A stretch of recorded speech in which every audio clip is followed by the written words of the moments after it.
నమస్తే అండి. నా పేరు రాధిక. ధనుర్మాసంలో 25వ రోజు 25వ పాశురము మరియు దాని తాత్పర్యము తెలుసుకుందాము. ముందుగా గోదాదేవి ప్రార్థన. నీలాత్తు తుంగస్తనగిరితటీ సుప్తముద్బోధ్య కృష్ణం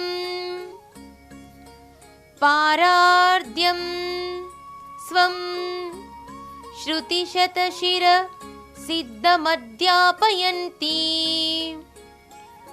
స్వోచ్ఛిష్టాయాం స్రజిణీగళితం యా బలాత్కృత్య భుజ్గై గోదా తస్యై నమ ఇదమిదం భూయ ఏవాస్తు భూయః.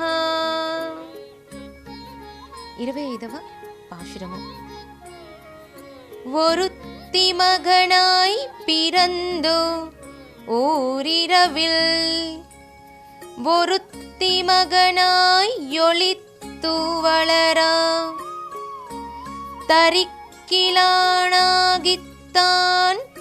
தீங்கு நினைந்த கருத்தை பிஜைப்பித்து கஞ்சன் வைத்தில் நெருப்பென்ன நின்ற நெடுமாலே உன்னை அருத்தித்து வந்தோம் பறை தருதியாகில் திருத்தக்க செல்வமும் சேவகமும் யாம் பாடி வருத்தமும் தீரந்து మగిజిందేలోరెంబావాయ్.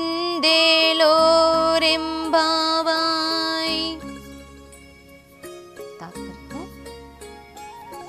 సాక్షాత్తు ఆ పరమాత్ముడే తన కుమారుడుగా కావలనని కోరగా శంఖచక్ర గదాధరుడు అగు ఆ శ్రీమన్నారాయణునే కొడుకుగా పొందగలిగిన సాటిలేని దేవకి గర్భాన జయించినావు. అద్వితీయమైన వైభవము గల యశోదకు అదే రాత్రి కుమారుడివయ్యావు.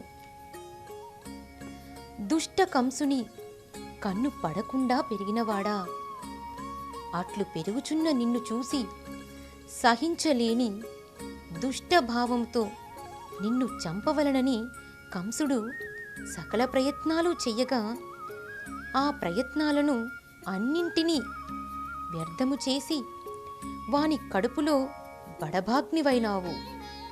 వాని కడుపులో చిచ్చు పెట్టినావు. నిన్ను చంపవలనని తలచిన వానినే నీవు హతమార్చిన ఆశ్రితుడా, నిన్ను కోరి వచ్చిన వారము మేము. మాకు పర అను వాద్యమును ఇమ్మని అడుగుతున్నాము. ఆ వాద్యముతో నీ కీర్తిని వైభవములను పాడదలుచుకున్నాము. నీ వీరగాథలను పాడి మా శ్రమను వీడి ఆనందించదలుచుకున్నాము. లోకానికి శుభాన్ని చేకూర్చేటటువంటిది మన ఈ శ్రీవ్రతము. ఆండాల్ తిరువడిగళే శరణం.